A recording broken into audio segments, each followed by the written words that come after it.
Yep, it's crazy, y'all. It's crazy, okay? I'm going to just tell y'all this for a fact. But anyway, let me tell you what I'm saying. I'm going to finish the story, some of the story. And this is going to be a part of Athletic 20s. I'm going to throw some parts to do with your 20s in there too.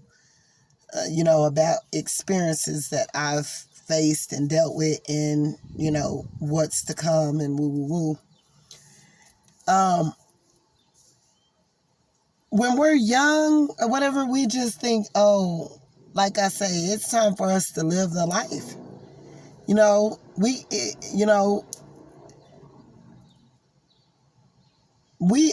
We be feeling like, we own this ish or whatever. Like, we got all this time to do whatever we want to do. Nothing's going to happen. We got this time to just go and be great or whatever, and we could do whatever we want to, and later on in life, we'll fix ourselves later on. But right now it's time for us to live life, live free, party, gain the world, gain money, whatever. We need all this materialized stuff, woo. We just want to go be rich. We want to go do this, have, sex or whatever, and can't nothing happen to me. Yeah. Okay. People think that way, and that's not a good way to think. Just last week, a little boy that was 14 years old in the projects where I used to live at just got killed over marijuana. Just got killed over acting gangster in the projects over marijuana. Okay? This is a little boy that I used to see all the time. It was him and his sister, his big sister. And most of those kids that came from those apartments, see, it was so weird or whatever when my mom used to come and visit me. I had to live in those apartments for like 6 years. And it tripped me out because, I've always wanted to live in those project apartments all the time. Since, back in the day when I got here, when I was 13 or whatever, and my sister had an apartment over there, they were not labeled as the projects. They're kind of in the middle of the county, middle of the city or whatever, where you would think or whatever. But the boulevard is still, down. It's, further down, but it's on the stretch of, but those apartments is way on the far end, like you would be trying to get ready to leave the city limits or something. But they still were the hood, like the freaking motel rooms and all of that. They turned them into fucking drug spots and turned them into apartments or whatever, where all these people from the projects would get put out and start moving to the motel rooms, to where they fucked up the motel rooms to where they had to burn one of the whole motel rooms down or whatever. It was nothing but crack, drugs, marijuana, and prostitution, and meth, amphetamine, or whatever going on over there. And sex. Okay? When I lived in the projects, I used to be, this is when I was in my moment. It was like about 2-3 years I was dealing with, some issues. Like, I didn't want to let go.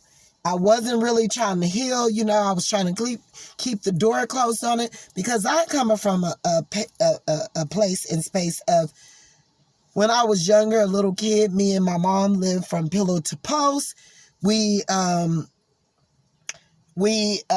used to get on outskirts of highways, get in big trucks, hitchhike to the next city, or whatever. We were homeless a lot. I was in and out of school, really didn't go to school a lot, and so forth, or whatever. I learned how, and when I tell you this, I mean this. My grandmother introduced me to God, to Jesus, to the spiritual realm, to God, to church, all of that. And I thank her for it, because without it, I couldn't have made it. I wouldn't be where I'm at today. And people don't understand being divine is a lot of work. They think, oh, I'm going into the spiritual twin flame room. If you were led and guided here from deep, dark, hurt, rooted traumas and all of that, God sent you to this room to heal yourself, to change your ways. Because he got his arm outstretched and he wants you to change. He wants you to be better. He wants you to be healed. He wants you to love yourself. He wants you to forgive or whatever. But people, they're coming into this room for the wrong reason. They got people out here that's karmics thinking they're divine ones. It takes a lot of work to become divine.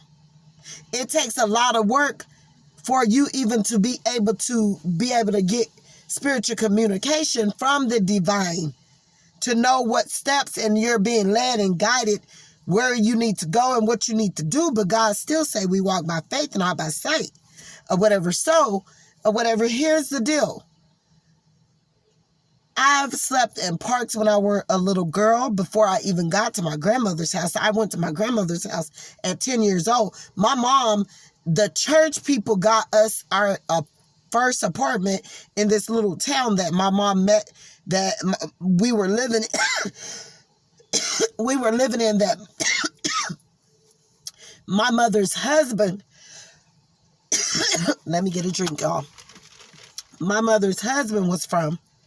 They used to see me out walking the streets day, night, whatever. I didn't have anywhere to sleep, whatever. They asked me where I was living at.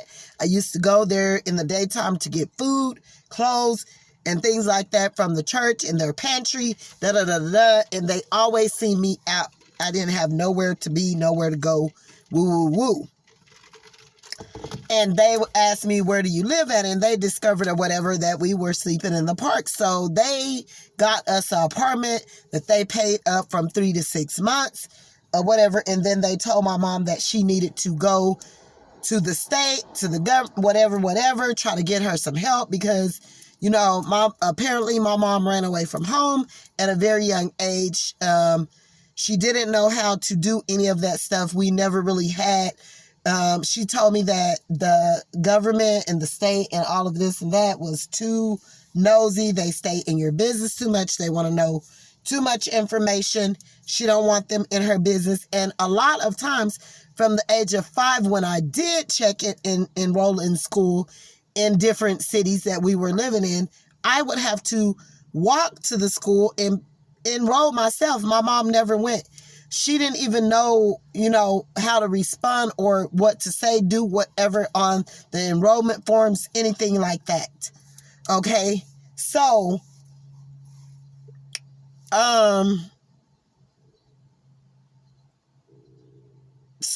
basically, or whatever, like I say, I got here when I was 13 by my oldest sister. We did a lot of things. We got in trouble. We got in different situations. I'll come back with that and tell y'all about that. But, you know, on the other video, I said my sister went. She did 10 years in prison for drugs or whatever. She got out. She got out one time for 2 or 3 years, got busted again for drugs or whatever, went back, did 6.5, almost 7 years. That made her been done almost 17 years in prison to the max or whatever. She got out the last time they let her out because she was in there sick, kept complaining about her leg, kept having to be in infirmary and prison or whatever. They let her out so, you know, she could get more care or whatever because they found out she had a hole or something in her leg, which was cancer or whatever. She got out. They started giving her treatments, whatever. They cut on my sister, put a rod in there. It spread it to her. Then it was in her throat. It went down to her breast and then onto her leg. This is no lie, no cap or whatever. Wear your head because I'm the cap. You know, you can come to me and see what I'm talking about, but I'll cap on your ass too. Pow, pow, pow, pow, pow. Pow, pow. It ain't going to be like a 45. It's going to be like these words going to be flying on your ass or whatever, hitting you right in your heart because you know you ain't right. They be hitting you front and center right in your motherfucking heart because you know that you shyster. You know you fake. You know you hate your own color. You know you're jealous-hearted. You know you're envy. You know you're grimy. You know you're a scammer. You know you're a liar. You're a cheater. You're deceptive. Yeah. Okay. Cap. Pow, pow, pow, pow, pow. Front and center right to your motherfucking heart. Bullets flying right to your heart. So, anyways, y'all, I'm saying all this to say, whatever. You people get on here, y'all don't know the whole half of y'all that's on here is here to clear out karmic cycles. Things that you are doing bad, misbehaving, ugliness that you use your energy for. You have did people wrong. You have hurt people. It have came back on you. It broke your ass down because you were used to abusing, misusing, and abusing and hurting other people. And God brought it back on you. God used someone to bust your ass down. The same motherfucker that you were sitting up here thinking that was your divine partner. God used them to let your ass have it, break your ass down front and center, and hurt your feelings, break your pride, break your ass down. You were too entitled, too egotistical, too prideful, and some of y'all still like that. Y'all still holding on, still not surrendered, still not letting go, still don't want to heal, still up in here looking at readings from this reading to that reading to that reading to that reading, refusing to heal. Some of y'all are even tarot readers. Tarot readers ain't no better from the subscribers, baby. Don't think that people are better than you, okay? They're not. They can give you some wisdom and knowledge, and it's good to hear other people's wisdom and knowledge. But you first got to learn something. You first got to go through something. You first got to line stuff up and see what's going on to even know what the matter of the situation is. Okay? Had I not got taught, learned, or whatever, I went through a lot of stuff, and I've been in a lot of deep, dark places where I didn't know shit. But I had to go through it to learn it. To learn what people will do, who they are, and how people are so snakish and grimy and unloving and uncaring and unkind. You got people in this divine room, saying that they're on the spiritual twin flame journey or whatever, that don't even love people. They think this is about them getting a partner or whatever. You got people that hate people. People that is ready to cause destruction in someone else's life. People that use their energy every day to hate, be jealous, unkind, and is on a low vibration. And most of the time you see all the people, the karmic people, attracted to those people. They got a bunch of sin they got to work on, and they're not trying to do it. And all they're doing is on that same elevation and vibration of one another, just listening to the same old stories go round and round and round and round and round. And some of them realize and wonder like, wow, like, damn, this been umpteen years and this divine masculine still know a lot of times it's you. You need to work on you. And if you do get a partner, and if they do come in, it seems like you attract the same mofo that you were with in the past. Or whatever, because why? Your energy haven't changed, have nothing changed about you. You haven't changed yourself. You're refusing to change. You're up here thinking you're entitled. You're egotistical. You're prideful. You don't want to listen to no one. You think because of your line of subscribers, the platform you got, the things that you're doing, where you work at, how much money you got, you think it's God Almighty himself. You don't have to do no work. You just want your mate. And that's the only love you're looking for and waiting for, because you're just lusting anyway. Half of you're not even on a real twin flame journey because you're lusting. It's not even the partner that God have for you because you haven't healed. When you have healed and you meet up with a person that's going to love you, care for you, love you for just you, is not ugly, not going to leave you, not going to betray you, not going to abandon you, not going to, and it's just going to let you live and not try to control the situation or control you for money or, how you look or what you have or whatever, then you have met up with the right one. But until then, y'all, I don't know, y'all out here free air babies. Just out here in the wind or whatever, chasing its tail around and around and around and around and around and around we go or whatever, thinking that you're doing something positive and really on the twin flame journey when you haven't even looked at yourself. You think it's not even about you when it's back to the cross. It's about healing the root cause of the problem, the reason for why you are attracting these people that's constantly hurting you over and over and over and abusing you and treating you as such because you're the same person that you're attracting. And that person is even worse than what you are. And then it hurts your little pride in your soul or whatever where, oh, this person hurt me. Now it's a whole karmic cycle and karmic lessons. And if you're refusing to do the work on yourself, you're just attracting another one and another one and another one. And every karmic soulmate and all this and that is not bad, but it's for our own good and for us to learn and to see the matter of the situation and change or whatever. So, but you got people that's not doing that. They up out here, I'm looking at her, she preaching. No, baby. It started with preaching and teaching and learning yourself. And then everything else will follow. You have to get to the cross. You got to love yourself. You got to do the work. You got to be kind, gentle, patient. You got to be loving. You cannot be having all this jealousy, envy, hate, egotistical, copycat, competition, putting money before human beings and all this and that. Y'all are sick, okay? You got a sickness, bro. And sis, you don't even realize it. You're just shuffling cards for years and getting readings for years that still, because the problem is you.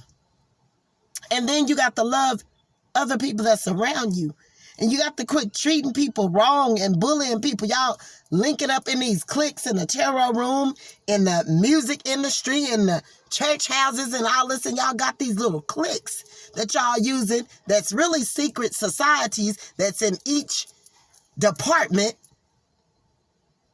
of the world to stalk, block, and watch people and knock them down and keep them down and try to keep them down because they're the real being of light. They're the real divine ones.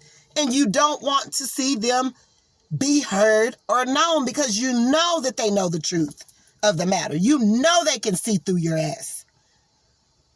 They're the real light in this world that need to really be used. Bag back, give them 50 feet so they can bring the truth of the matter to the world. So it can help the vibration and stop some of this worldly demise. But no, you got people like you guys full of the devil, came from Satan, is of Satan, is a Satanist, is Buddha, is got all these other religions you believe in, where if you go to the Bible, like y'all so hardly try to not believe in Jesus Christ because you don't want to face the truth of the matter of yourself. You want to use another name for what it is. And it's only one spirit that's walking this earth, and that's Jesus Christ. All the man did in Islam or whatever over there in Allah or whatever, all he did was perform a miracle, which God do miracles every day. He could use any of us. His spirit is in all of us. So therefore he was in that man and allowed him to perform a miracle to show the world something. And then y'all just took this man and what he did and ran with it. Forgetting the matter of, oh, that came from Only one God, only one Jesus, and the Holy Ghost. But y'all don't want to believe in that because, you know why? Because it's the truth, and you don't want to face yourself. You don't want to look at the matter of what it really is, which the spirit is in all of us. We're made of nothing but spirit. It's our flesh that causes us to do ugly and be ugly and treat each other like we treat each other. Our hurts and our pains and what then happened to us cause us to kill, steal, and destroy and abandon and reject and project and molest. If you're a pervert, whatever, do ugly things to people, a murderer or whatever, your hurts and your pains cause you to do these things. Didn't nobody do nothing to you. Whatever demon done that to you, that's their fault. And they need to be took out of this mug for what they done. But you don't have to do anything because spirit is going to do it anyway. The universe is going to do it anyway. God is going to use someone anyway to do whatever they did to you and more to them. But that's too easy for you to let go of and let it just happen to people. Of how they dish it out, they receive it back in. No, you want to go fix the problem yourself. You want to go do something bad yourself. So what? You can have that same demonic jacket on your back, and now you're the demon that's being used. It only hops from one demon to the next. That's if you don't wake up and think and heal yourself and learn the matter of the situation to know better of, hey, I don't have to do anything to this person. They'll do it to themselves. Okay? Y'all don't want to face the truth. That's what that is. Yeah. This is a message. Athletic 20s. I'm tired of people thinking that your age matters because it doesn't. Divine ones, listen. Divine ones, listen. God bless y'all. Have a great day.